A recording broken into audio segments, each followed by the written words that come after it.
ہم نے جہنم کی کھائی کو بہت اطمینان اور آرام سے عبور کیا تھا۔ اسے عبور کر کے میں نے پیچھے دیکھا تو دور دور تک روشنیوں کا ایک قافلہ تھا جو بلند آواز سے یہی دعا پڑھتے ہوئے ہمارے پیچھے چلا آ رہا تھا۔ جس کی روشنی جتنی زیادہ تیز تھی وہ اتنی ہی آسانی کے ساتھ اس کھائی کو عبور کر رہا تھا۔ سامنے افق پر گویا دروازے سے بنے ہوئے تھے جن سے جنت کا منظر صاف نظر آ رہا تھا۔ جنت کے نگران اہل جنت پر سلامتی بھیج کر خوش آمدید کہتے اور جواب میں اہل جنت اللہ کی حمد بجا لاتے۔ ہمارے عین سامنے عرش الہی تھا۔ ہم چلتے ہوئے اس کے بالکل قریب پہنچ چکے تھے۔ عرش کیا تھا؟ ایک بقائے نور تھا۔ یہ روشنی اور نور کا ایک سیلاب تھا جس کی حقیقت کو الفاظ میں بیان کرنا ممکن نہ تھا۔ یہاں پہنچ کر ہماری اپنی روشنی عرش کی روشنی کے سامنے بے نور ہو گئی۔ عرش کے گرد صف در صف فرشتوں کی قطاریں تھیں جو مؤدبانہ انداز میں ہاتھ باندھے الحمدللہ رب العالمین کا نغمہ جاں فضا بلند کر رہے تھے۔ ہم بالکل قریب پہنچے تو میں نے دیکھا کہ فرشتوں نے اپنے بیچ سے جگہ چھوڑ رکھی ہے جس سے گزر کر لوگ قطار در قطار عرش کے نیچے داخل ہو رہے ہیں۔ ہم قریب پہنچے تو آواز آئی، میرے بندو تمہیں خوش آمدید، تم آج ختم نہ ہونے والی بادشاہی میں داخل ہو رہے ہو، اپنے رب کی سلامتی میں تم ہمیشہ کے لیے داخل ہو جاؤ۔ ہم فرشتوں سے گزر کر آگے بڑھے تو میں نے صالح کی طرف سوالیہ انداز میں دیکھا۔ اس نے وضاحت کرتے ہوئے کہا، جنت کا راستہ عرش کے نیچے سے ہو کر داہنی طرف مڑ کر آئے گا، مگر ہم عرش کے نیچے کیوں جا رہے ہیں؟ براہ راست سیدھی طرف مڑ جائیں۔ صالح ہنس کر بولا، تم ہر بات وقت سے پہلے سمجھنا چاہتے ہو۔ خیر میں بتاتا ہوں، عرش کے نیچے جا کر ہر انسان کا آخری تزکیہ ہو جائے گا، مگر تزکیہ تو ہم دنیا میں کرتے تھے۔ تزکیہ یعنی پاکی حاصل کرنا دین کے ہر عمل کا مقصود تھا۔ دین کی پوری جد و جہد اس لیے تھی کہ انسان کا نفس پاک ہو جائے۔ مومن دنیا میں اپنے جسم کو صاف ستھرا رکھتا تھا، وہ اپنی خوراک کو پاکیزہ رکھتا تھا، وہ عبادات کے ذریعے اپنی روح اور احکام شریعت پر عمل کر کے اپنی معاشرت، معیشت اور اخلاق کو پاک رکھتا تھا۔ شیطانی ترغیبات، نفسانی خواہشات، حیوانی جذبات، یہ سب نجاستیں تھیں جن سے بچ کر بندہ مومن خود کو پاک رکھنے کی کوشش کرتا تھا۔ یہ دنیا میں اہل ایمان کی کوشش تھی جس کا بدلہ آج رب کی پاکیزہ جنت میں داخلے کی صورت میں دیا جا رہا ہے۔ لیکن اس پاک جنت میں داخلے سے قبل اللہ تعالیٰ خود اہل ایمان کو پاک کریں گے، جس کے بعد ان کی روح، جسم اور اخلاق ہر ناپاکی سے دھل جائے گا۔ کیا مطلب؟ مطلب یہ کہ تمہارا جسم جو دنیا میں خون، نجاست، بدبو اور دیگر ناپسندیدہ چیزوں سے بھرا ہوا تھا اب نور سے بھر جائے گا، جس کے بعد تمہارے جسم سے فضلات نکلیں گے، نہ بو آئے گی اور نہ بدبودار پسینہ بہے گا۔ تمہارے سانس کے ساتھ خوشبو آئے گی، بولو براز کی جگہ خوشبودار پسینہ آئے گا۔ تمہارے کان، ناک، آنکھ، منہ اور جسم سے کوئی گندگی نہیں نکلے گی۔ اسی طرح تمہارے دل سے ہر منفی جذبہ جیسے حسد، تکبر، کینہ، پرائی عورت کے لیے شہوت، نفرت، تعصب وغیرہ ختم ہو جائیں گے۔ تمہاری سوچ، نظر، جسم اور روح سب پاکیزہ ہو جائیں گے۔ میں نے خوش ہو کر کہا، سبحان اللہ، پھر تو جینے کا لطف آ جائے گا۔ یہی نہیں بلکہ تمہاری صلاحیتیں اور طاقتیں غیر معمولی طور پر بڑھ جائیں گی۔ تمہیں نیند کی ضرورت ہوگی نہ آرام کی، تم تھکو گے نہ نڈھال ہوگے، بور ہوگے نہ بیزار ہوگے، ڈپریس ہوگے نہ ٹینشن کا شکار ہوگے۔ تم جتنا چاہو گے کھاؤ گے، جتنا چاہو گے پیو گے، تمہیں بدہضمی نہ ہوگی، نہ بیت الخلا جانے کی حاجت۔ تمہارے اندر طاقت کا خزانہ بھر جائے گا، تم ہمیشہ صحت مند رہو گے، ہمیشہ جوان رہو گے اور سب سے بڑھ کر اتنے حسین اور خوبصورت ہو جاؤ گے کہ کچھ حد نہیں۔ یہ تمہاری چند اندرونی کیفیت کا بیان ہے، خارج کی نعمتیں اور درجات تو ابھی سامنے آنے ہیں۔ کیا سب کے ساتھ یہی ہوگا؟ ہاں، سب کے ساتھ یہی ہوگا، البتہ جس کے اعمال جتنے زیادہ اچھے ہوں گے اس کی طاقت، حسن اور کمال اتنا ہی زیادہ ہوگا۔ میرے منہ سے بے اختیار نکلا، الحمدللہ رب العالمین۔ ہم یہ گفتگو کرتے ہوئے عرش کے بالکل قریب پہنچ چکے تھے۔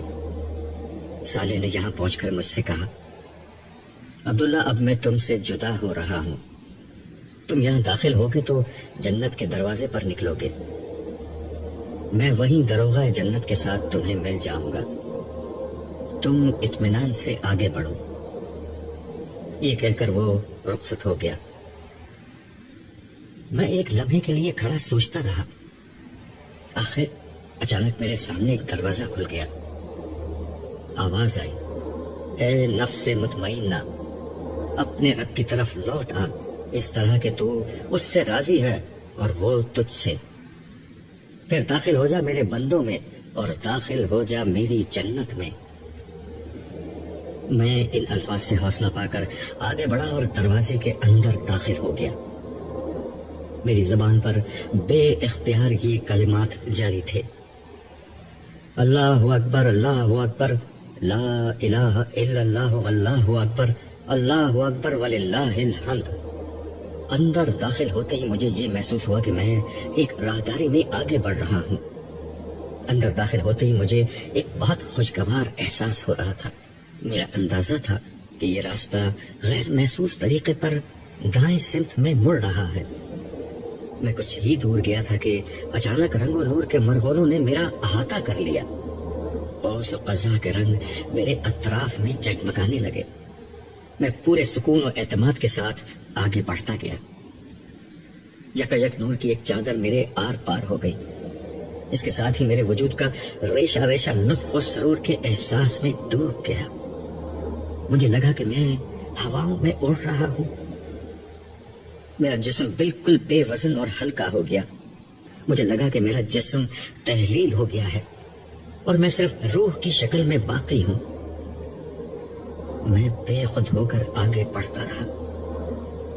کچھ ہی دیر بعد پھر وہی دودھیا راہداری میرے سامنے تھی اور میں اس میں چلا جا رہا تھا، مگر اب میرے احساسات میں زمین و آسمان کا فرق آ چکا تھا۔ مجھے لگ رہا تھا کہ میں بدل کر کچھ سے کچھ ہو چکا ہوں۔ قوت، طاقت، سکون و اطمینان اور اعتماد کی ایک ناقابل بیان کیفیت تھی جس میں چلا جا رہا تھا کہ اچانک مجھے ٹھہرنا پڑا۔ میرے سامنے ایک ایسا مقام تھا جہاں سے 8 راستے نکل رہے تھے۔ ہر راستے پہ یہ درج تھا کہ یہ راستہ جنت کے کس دروازے پر نکلے گا۔ میں یہ پڑھنے کی کوشش کر رہا تھا کہ کیا لکھا ہے۔ ایک آواز آئی، شہداء کے دروازے سے اندر چلے جاؤ۔ میں نے غور کیا تو دائیں طرف پہلا دروازہ انبیاء کا تھا اور اس کے برابر میں دوسرا دروازہ صدیقین اور پھر شہداء کا دروازہ تھا۔ میں اسی میں داخل ہو گیا۔ یہ بھی ایک راہداری تھی جو دروازے پر ختم ہو رہی تھی۔ میں اس دروازے سے باہر آ گیا۔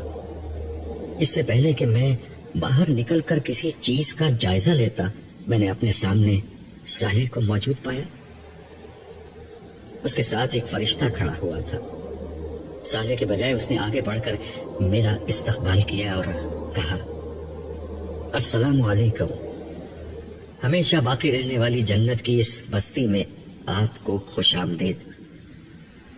صالح نے مجھے آپ کا نامہ اعمال دیا جس میں آپ کا نام عبداللہ بیان ہوا ہے، مگر اس کے ساتھ اعزازات اتنے لکھے ہوئے تھے کہ سمجھ میں نہیں آتا کہ آپ کو کیا کہہ کر مخاطب کروں۔ صالح نے مداخلت کرتے ہوئے کہا، سر دست سردار عبداللہ سے کام چلائیے، کیونکہ مجھے اللہ تعالیٰ نے ان کی موت کے بعد یہ کہہ کر ان کے استقبال کے لیے بھیجا تھا کہ میرا بندہ عبداللہ سردار ہے، اسے لے کر میرے پاس آؤ۔ ٹھیک ہے سردار عبداللہ، ختم نہ ہونے والی بادشاہی میں آنا مبارک ہو۔ یہ کہتے ہوئے اس نے مجھ سے معانقہ کیا۔ ہمارے میزبان کا نام کیا ہے؟ معانقہ کرتے ہوئے میں نے سالے سے پوچھا۔ یہ میزبان نہیں، دربان ہے، اور ان کا نام رضوان ہے۔ رضوان ہنستے ہوئے بولے، یہاں میزبان آپ ہیں سردار عبداللہ، یہ آپ کی بادشاہی ہے، ذرا دیکھیے تو آپ کہاں ہیں؟ اس کے کہنے پر میں نے نظر دوڑائی تو دیکھا کہ میں ایک بالکل نئی دنیا میں داخل ہو چکا ہوں۔ یہاں آسمان و زمین بدل کر کچھ سے کچھ ہو چکے تھے۔ نئے آسمان اور نئی زمین پر مشتمل یہ ایک ایسی دنیا تھی جہاں یقیناً سب کچھ تھا، مگر اس کے حسن اور کاملیت کو بیان کرنے کے لیے میرے پاس الفاظ نہیں تھے۔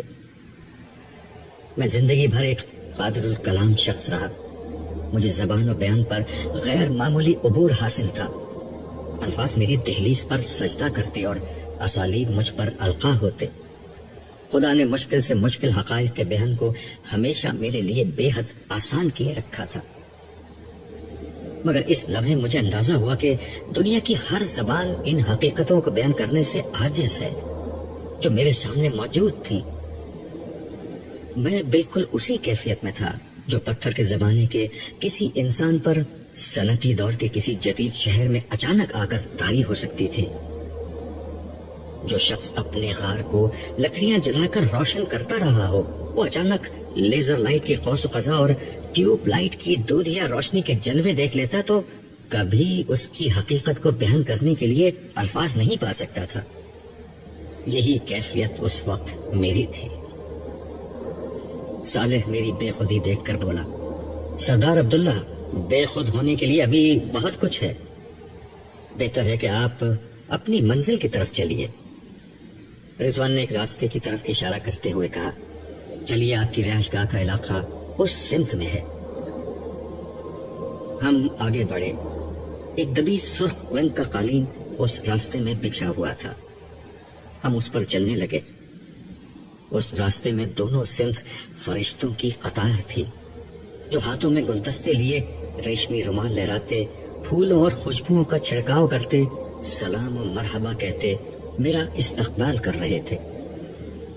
یہ ایک طویل راستہ تھا جو دور تک چلتا چلا جا رہا تھا۔ بچپن میں تصوراتی پرستان اور کوقاف کی کہانیاں شاید سب سنتے پڑھتے ہیں۔ یہ راستہ ایسے ہی کسی پرستان پر جا کر ختم ہو رہا تھا۔ دور سے اس پرستان کی بلند و بالا تعمیرات نظر آ رہی تھی۔ یہ عالیشان عمارات اور شاندار محلات کا ایک منظر تھا جو سبزے سے لدے پہاڑوں، اس کے دامن میں پھیلے پانی کے فرش اور نیلگو آسمان کی چھت کے ساتھ ایک خیالی دنیا کی تصویر لگ رہا تھا۔ میں نے رضوان سے پوچھا، اس وقت ان گنت لوگ جنت میں داخل ہو رہے ہیں، آپ کے پاس کیا اتنا فارغ وقت ہے کہ سب کو چھوڑ کر میرے ساتھ آ گئے ہیں؟ وہ ہنس کر بولے، یہاں وقت رکا ہوا ہے، آپ یوں سمجھیں کہ دو جنتی جو ایک کے بعد ایک کر کے اندر داخل ہو رہے ہیں، ان کے اندر آنے میں کافی وقفہ ہوتا ہے، اور جو جنتی ذرا کم درجے کے ہیں وہ تو مہینوں اور برسوں نہیں، صدیوں کے فرق سے اندر آئیں گے۔ میں نے سالے کی سمت دیکھ کر کہا، نائمہ؟ میری بات کا جواب رضوان نے دیا، سردار عبداللہ، آپ تو بہت پہلے اندر آ گئے ہیں، آپ کی اہلیہ محترمہ نائمہ اور دیگر لوگ کچھ عرصے ہی میں یہاں آ جائیں گے، مگر اس وقت میں آپ کے کرنے کا یہاں بہت کام ہے۔ آپ کو اپنی جنت، اپنی اس دنیا، اس کی بادشاہی، یہاں کے خدام اور دیگر متعلقہ لوگوں سے واقفیت حاصل کرنی ہے۔ اچھا، یہاں اور کون ہے؟ دیکھیے، یہ آپ کے خدام میں سے چند نمایاں لوگ کھڑے ہیں۔ رضوان کی توجہ دلانے پر میں نے دیکھا کہ فرشتوں کے بعد قطار میں دونوں سمت ایسے لڑکے کھڑے تھے جو اپنی ٹین ایج کی ابتدا میں تھے۔ مجھے اندازہ ہو گیا کہ یہ غلامان ہیں، اور یہی وہ لڑکے ہیں جن کے لیے قرآن نے موتیوں کی اصطلاح استعمال کی تھی۔ یہ واقعتاً ایسے ہی تھے۔ بلکہ شاید موتیوں سے بھی زیادہ شفاف اور چمکتے ہوئے۔ مجھے اندازہ ہوا کہ قرآن مجید نے جن حقائق کو بیان کرنے کی ذمہ داری اٹھائی تھی، انسانی زبانیں ان کے بیان کے لیے اسالیب، تشبیہات اور استعاروں کا کتنا مختصر سرمایہ اپنے اندر لیے ہوئے تھی۔ آج جو حقائق سامنے تھے وہ بیان کرنے کے نہیں، صرف دیکھنے اور محسوس ہونے کی چیز تھے۔ یہ غلامان بھی ایک ایسی ہی حقیقت تھے۔ فرشتوں کی طرح غلامان بھی پرجوش انداز میں میرا استقبال کر رہے تھے۔ البتہ جیسے ہی میں ان کے قریب پہنچتا، وہ گھٹنوں کے بل بیٹھ کر اپنا سر جھکا دیتے۔ یہ موتیوں کی ایک لڑی تھی جو میرے استقبال میں پیچھی جا رہی تھی۔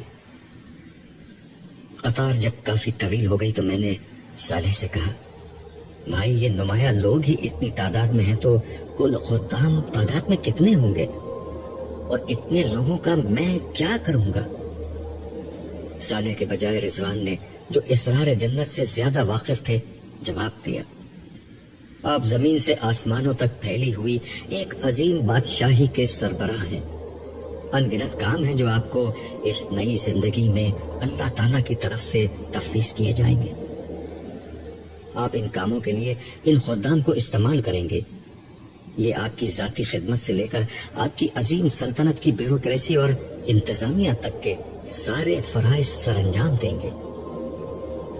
تو گویا جنت میں بھی عیش و فراغت کی جگہ نہیں ہے، یہاں بھی کام کرنا ہوگا۔ میں نے ہنستے ہوئے تبصرہ کیا، آپ بے فکر رہیں، یہاں کام مشقت نہیں، عیش ہوگا۔ باقی جس عیش و فراغت کو لوگ دنیا میں ڈھونڈتے تھے اس کی بھی یہاں کوئی کمی نہیں ہے۔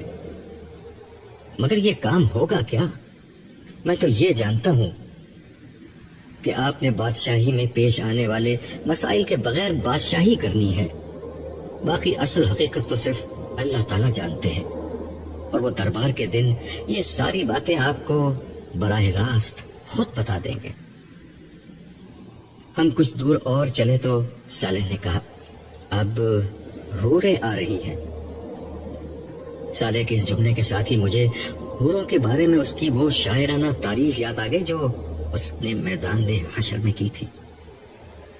میں اس وقت صالح کی باتوں کو مبالغہ سمجھا تھا، اب محسوس ہوا کہ اس کے بیان میں مبالغہ نہیں، کچھ کمی تھی۔ حقیقت اس سے کہیں زیادہ برتر تھی۔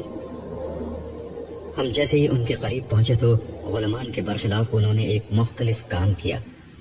وہ گھٹنوں کے بل بیٹھنے کے بجائے دو زانوں بیٹھی اور کمر کو خم دے کر سر جھکا دیا۔ میں نے رک کر صالح سے پوچھا، یہ کیا کر رہی ہیں؟ یہ دیدہ دل فرش راہ کر رہی ہیں، اس نے ہنستے ہوئے کہا۔ رضوان نے وضاحت کرتے ہوئے کہا، اصل میں انہوں نے آپ کے قدموں کو راحت پہنچانے کے لیے اپنے بال فرش پر بچھائے ہیں، اسی لیے یہ اسی طرح جھکی ہوئی ہے۔ اس کے کہنے پر میں نے غور کیا کہ وہ اس طرح سر کو جھٹکا دے کر جھک رہی ہیں کہ دونوں سمتوں سے ان کے بال زمین پر بچھ کر ایک ریشمی فرش بناتے جا رہے ہیں۔ حسن کی یہ ادا میں نے زندگی میں پہلی دفعہ دیکھی تھی۔ میں پورے اعتماد اور وقار کے ساتھ مسکراتا ہوا آگے بڑھ رہا تھا۔ جب میرے قدموں نے ریشمی زلفوں سے بنے اس فرش کو چھوا تو سرور کی ایک لہر میری روح کے اندر تک تیرتی چلی گئی۔ گرچہ میرے جسم پر انتہائی لطیف مخملی اور دیدہ زیب شاہی لباس تھا، لیکن میں نے جوتے نہیں پہن رکھے تھے۔ اس دوران میں رضوان نے مجھے ان حور و خدام کے متعلق مزید بتاتے ہوئے کہا، ان حور و غلمان کے ظاہر سے ان کے بارے میں کسی غلط فہمی کا شکار نہ ہو جائیے گا۔ یہ لڑکے اور لڑکیاں انتہائی غیر معمولی قوتوں اور صلاحیتوں کے مالک ہیں۔ یہ لوگ آپ کے حکم پر زمین و آسمان ایک کر دینے کی صلاحیت رکھتے ہیں۔ یہ الگ بات ہے کہ یہ آپ سے اتنی محبت کرتے ہیں کہ آپ کے لیے جام شراب بھرنے کو بھی اپنی سعادت سمجھتے ہیں۔ اللہ تعالیٰ نے ان کو جو کچھ دیا ہے ابھی آپ کو اس کا معمولی سا اندازہ بھی نہیں ہے۔ میں رضوان کی بات کے جواب میں خاموش رہا۔ میرا دھیان احساس شکر گزاری کے ساتھ اس ہستی کے قدموں میں سجدہ ریز ہو گیا جس نے ایک فقیر اور بندہ عاجز کو بہت معمولی عمل کے بدلے میں اس عزت و سرفرازی سے نوازا تھا۔ بے اختیار میری آنکھوں سے آنسو بہنے لگے اور میں خود بھی سجدے میں جا گرا۔ میری زبان پر تسبیح و تمجید کے الفاظ تھے۔ میں اسی حال میں تھا کہ اچانک بارش کے قطروں کی سی آواز آنا شروع ہو گئی۔ صالح نے میری حیرت دور کرتے ہوئے کہا، عبداللہ اٹھو اور اپنے سجدے کی مقبولیت دیکھو۔ میں اٹھا تو ایک حیرت انگیز منظر میرا منتظر تھا۔ میں نے دیکھا کہ حور و غلمان کے چہروں پر بشاشت اور خوشی کی لہر دوڑ رہی تھی اور ان کی جھولیاں انتہائی حسین موتیوں سے بھری ہوئی تھی۔ میں کچھ نہیں سمجھ پایا۔ صالح نے میری حیرت دور کرتے ہوئے کہا، خدا نے تمہاری طرف سے ان کو بخشش عطا کی ہے۔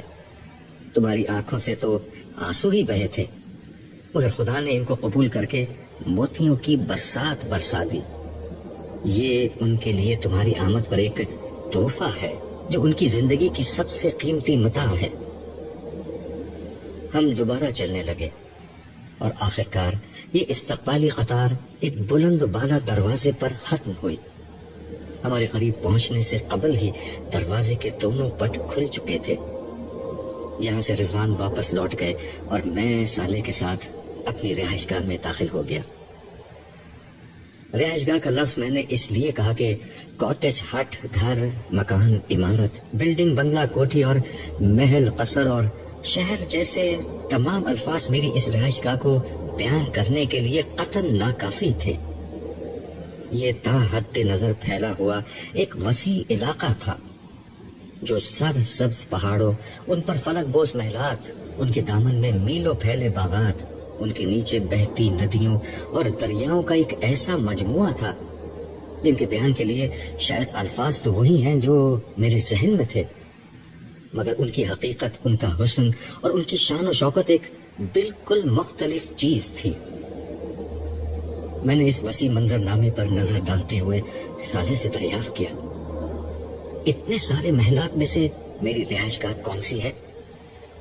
اس نے ہنستے ہوئے کہا، یہ محلات تمہاری رہائش گاہ نہیں، یہ تمہارے قریبی خدام کی رہائش گاہ ہیں۔ تمہاری رہائش یہاں سے کافی دور ہے، تم چاہو تو پیدل بھی جا سکتے ہو، مگر بہتر ہے کہ اپنی سواری میں جاؤ۔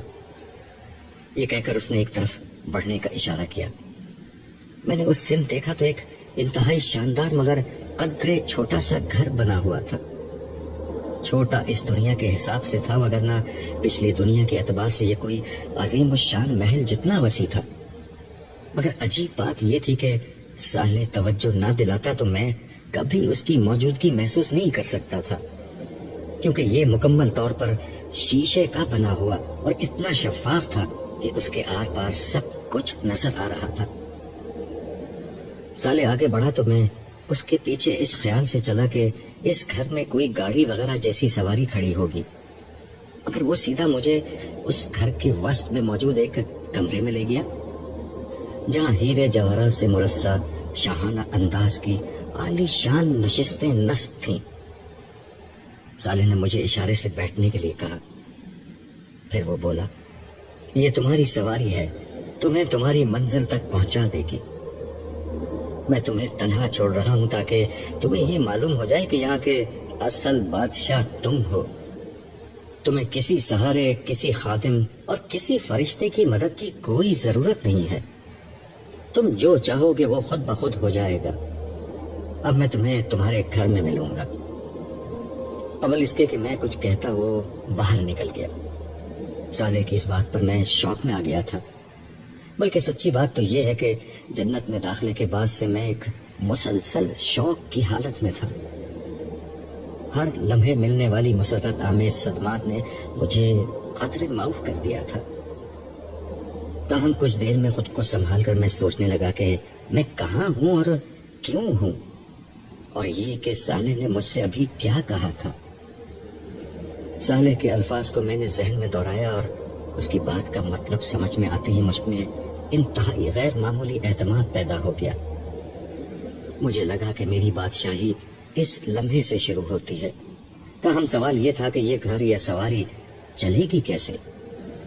میں نے دل میں سوچا کہ سالے نہیں ہے تو کیا ہوا، وہ رب تو اس لمحے بھی میرے ساتھ ہے جو دنیا میں زندگی بھر میرے ساتھ رہا تھا۔ اس کے ساتھ ہی مجھے بے اختیار قرآن کریم کا یہ بیان یاد آ گیا کہ جنت میں بندوں کی ہر درخواست سبحان اللہ کہنے سے پوری ہو جایا کرے گی۔ میں نے دھیرے سے کہا سبحان اللہ۔ اس کے ساتھ ہی یہ گھر جو ایک سواری تھا خود بخود فضا میں بلند ہونے لگا۔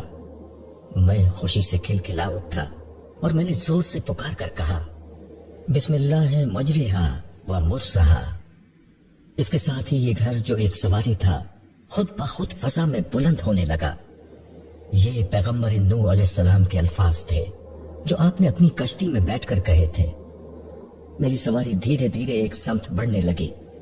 میں خاموشی سے سر ٹکا کر نیچے پھیلے ہوئے حسین مناظر سے لطف اندوز ہونے لگا۔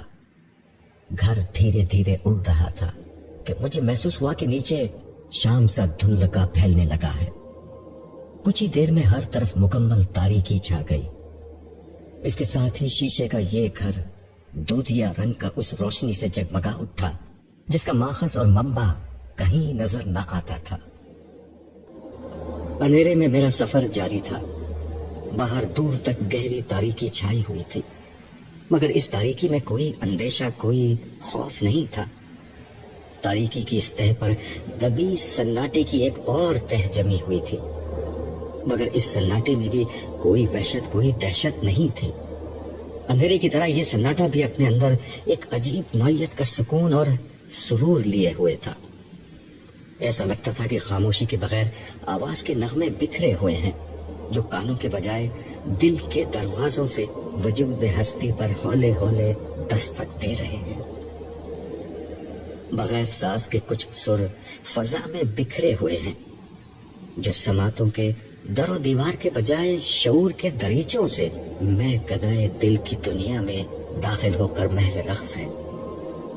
رہی تاریکی تو مجھے اس کا مقصد صرف ایک نظر آتا تھا، وہ یہ کہ تاریکی اس روشنی کو خوب نمایاں کرتے جو بہت دور فضا میں بلند ایک دیے کی مانند روشن تھی۔ یہ روشنی آسمان کے کسی تارے کی نہ تھی۔ اس وقت زمین کی طرح آسمان بھی تاریکی کی چادر اوڑھے ہوئے تھا۔ یہ روشنی ایک بلند پہاڑ کی چوٹی سے اٹھ رہی تھی۔ اندھیرے میں یہ روشنی بے حد حسین اور دلکش لگ رہی تھی، اتنی کہ اس سے نظر ہٹانے کا دل نہیں چاہتا تھا۔ پھر میں نے سوچا کہ اس اندھیرے میں دیکھنے کو اور رکھا ہی کیا ہے۔ میرے دل میں خواہش پیدا ہوئی کہ کیا ہی اچھا ہو کہ میں نیچے کا منظر روشنی میں دیکھ سکوں۔ میں نے سبحان اللہ کہا، جس کے ساتھ ہی تاریکی چھٹ گئی اور نیچے کا منظر صاف نظر آنے لگا۔ نیچے تا حد نظر وسیع اور عریض پھیلا ہوا ایک سر سبز شاداب میدان تھا جس کے عین وسط میں سنگ مرمر کا ایک سفید پہاڑ نظر آ رہا تھا۔ یہ کسی پہاڑی سلسلے کا کوئی حصہ نہیں بلکہ تنہا و یکتا سنگ مرمر کا ایک بلند ٹیلہ تھا جو زمین کے سینے میں کسی تنہا ستون کی طرح ایستادہ تھا۔ اس پہاڑ کی چوٹی بلند ہوتے ہوتے ایک نیزے کی نوک کی طرح باریک ہو کر ختم ہو رہی تھی، مگر یہ پہاڑ کا خاتمہ نہ تھی بلکہ یہ نوک اس عظیم و شان اور عالی شان محل کی بنیاد کا کام کر رہی تھی جو عین اس کے سرے پر بنا ہوا تھا۔ مجھے یہ منظر حقیقت سے زیادہ کسی مصور کے تخیل کا شاہکار محسوس ہو رہا تھا، اس لیے کہ میدانوں میں ایسے پہاڑ کی اتنی باریک چوٹی اور چوٹی کے سہارے کھڑے ایسے محل حقیقت میں نہیں موجود ہوا کرتے، مگر وہ پچھلی دنیا کی باتیں تھیں۔ اب تو آزمائش اور طبعی قوانین کی وہ سابقہ دنیا ختم ہو چکی تھی، ایک نئی دنیا وجود میں آ چکی تھی جس میں میری بادشاہی تھی اور میں تھا۔ میں نے سوچا انسانی تاریخ ہزاروں لاکھوں برس کا سفر طے کر کے دور توحید میں داخل ہو چکی ہے، جب زمین کا انتظام خدا کے فرشتوں نے سنبھال کر ہر ناممکن کو ممکن کر دیا ہے اور ایک ایسی دنیا بنا دی ہے جس کی تاریکی ہر خوف اور خاموشی، ہر اندیشے سے پاک ہے، جس کا اندھیرا چراغاں کا حصہ اور خاموشی موسیقی کا سامان ہوا کرتی ہے۔ میری خواہش پر ایک دفعہ پھر تاریکی چھا چکی تھی۔ تاریکی سے مجھے خیال آیا کہ کچھ اہل جہنم کا حال بھی دیکھوں۔ میں نے سبحان اللہ کہا اور اس کے ساتھ ہی میرے بائیں طرف نیچے کی سمت ایک اسکرین سی نمودار ہو گئی۔ اس پر جو منظر نمودار ہوا وہ حد درجے دہشتناک تھا۔ یہ جہنم کے وسطی حصے کا منظر تھا۔ خوفناک اور توانا فرشتے بھڑکتی ہوئی آگ سے چند انتہائی بد ہیبت اور بد شکل انسانوں کو گھسیٹ گھسیٹ کر باہر نکال رہے تھے۔ ان کے گلوں میں توق تھے اور پاؤں میں بھاری اور نوکیلی زنجیریں بندھی ہوئی تھی۔ ان کے چہرے کا گوشت آگ میں جھلس چکا تھا۔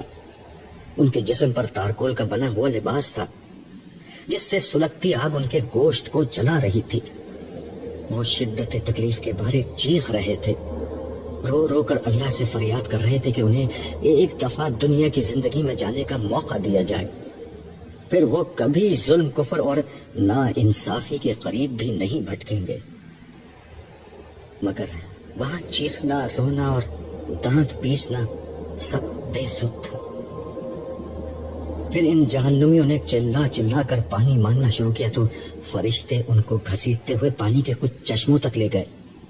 یہاں ابلتے پانی سے بھاپ اٹھ رہی تھی، مگر یہ جہنمی اتنے پیاسے تھے کہ اسی پانی کو پینے پر مجبور تھے۔ وہ کھولتے ہوئے پانی کو پیتے اور چیختے جا رہے تھے۔ وہ اس پانی سے منہ ہٹاتے مگر کچھ ہی دیر میں اتنی شدید پیاس لگتی کہ پھر وہ جانوروں کی طرح اسی پانی کو پینے پر خود کو مجبور پاتے۔ اس عمل کے نتیجے میں ان کی چہروں کی کھال اتر گئی اور ان کے ہونٹ نیچے تک لٹک گئے تھے۔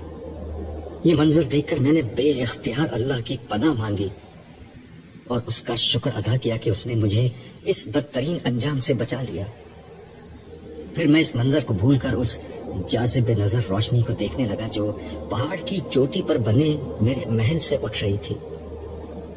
میری سواری دھیرے دھیرے اس محل کی سمت بڑھ رہی تھی۔ میرے دل میں خواہش پیدا ہوئی کہ محل پہنچنے سے قبل ہی میں یہاں بیٹھے بیٹھے اس کو دیکھ لوں۔ حسب معمول میں نے سبحان اللہ کہا۔ یکایک میرا کمرہ سینما گھر میں بدل گیا، مگر اس سینما کا اسکرین سامنے نہ تھا، بلکہ دائیں بائیں، سامنے اور اوپر کی سمت محل کا منظر کسی 3D فلم کی طرح چلنے لگا۔ مجھے محسوس ہوا کہ میں خود محل کے اندر موجود ہوں اور سب کچھ دیکھ اور سن سکتا ہوں۔ آج یہاں جشن کا سما تھا۔ بلند پہاڑ کی چوٹی پر میرا یہ شاندار محل بقائے نور بنا ہوا تھا۔ بغیر قمقموں کے پھوٹتی ہوئی روشنیاں اور بغیر کسی شمع کے منور ہوتے فانوس اس شاندار محل کو اندھیرے کے سمندر میں روشنی کا ایک جزیرہ بنائے ہوئے تھے۔ یہ روشنی ہر سمت اور ہر رخ سے پھوٹ رہی تھی۔ یہ روشنی سے زیادہ رنگ و نور اور قوس و قزح کی وہ برسات لگتی تھی جو نگاہوں کے رستے احساسات کی دنیا کو ہر لمحہ ایک نئی لذت سے روشناس کرا رہی تھی۔ روشنی اس قدر نظر نواز بھی ہو سکتی ہے، کسی آنکھ نے کبھی اس کا مشاہدہ نہیں کیا ہوگا۔ وقفے وقفے سے یہاں نغمہ آنکھ کا ترنم چھڑتا اور دلوں کے تار چھیڑتا ہوا فضا میں بکھر جاتا۔ موسیقی اس قدر مدہوش کن بھی ہو سکتی ہے، کسی سماعت کو کبھی اس کا گمان نہ گزرا ہوگا۔ فضا میں نغمگی کی لہریں ہی معجزہ نہ تھیں، بلکہ دھیمی دھیمی خوشبو کی مہک بھی فضا کو معطر بنائے ہوئے تھی۔ خوشبو اس قدر فرحت انگیز بھی ہو سکتی ہے، کسی انسان نے کبھی اس کا تصور نہ کیا ہوگا۔